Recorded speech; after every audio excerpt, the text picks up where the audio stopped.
बिस्मिल्लाहिर्रहमानिर्रहीम। प्रोग्राम निज़ाम पाकिस्तान के साथ मैं हूं आपका मेज़बान शहराज खान। आप देख रहे हैं चैनल 4। कोरोना एक वबा है जिसने पूरी दुनिया को अपनी लपेट में ले रखा है। पाकिस्तान में कोरोना के मरीजों की बढ़ती हुई तादाद, क्या लॉकडाउन में नरमी है, क्या कोई और वजह? आज लॉकडाउन को हुए 40 दिन से ऊपर हो चुके हैं। इस हवाले से हमने जानने के लिए कराची के सीनियर जर्नलिस्ट मोहम्मद अशरफ को स्टूडियो में दावत दी है। चले इनसे बात करते हैं और लॉकडाउन के हवाले से जानते हैं। बिस्मिल्लाहिर्रहमानिर्रहीम।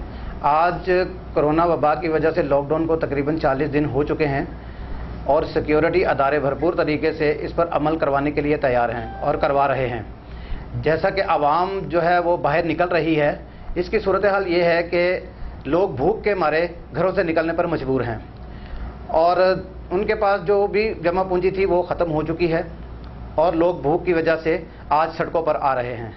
जैसा कि लोगों ने बताया कि हमारे पास जो पैसे थे वो ख़त्म हो चुके हैं, कारोबार बिल्कुल बंद है और ना होने के बराबर है, बाहर बिल्कुल लॉकडाउन है और आगे ईद सर पर है और लोग चाह रहे हैं कि हमें कुछ ना कुछ मिले जिससे हमारा वक्त गुजारा हो सके। सीनियर जर्नलिस्ट मोहम्मद अशरफ की बातें सुनी।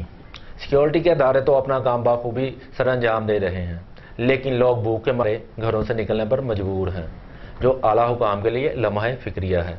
मुझे दीजिए इजाज़त और अपना ख्याल रखिएगा। अल्लाह हाफिज़।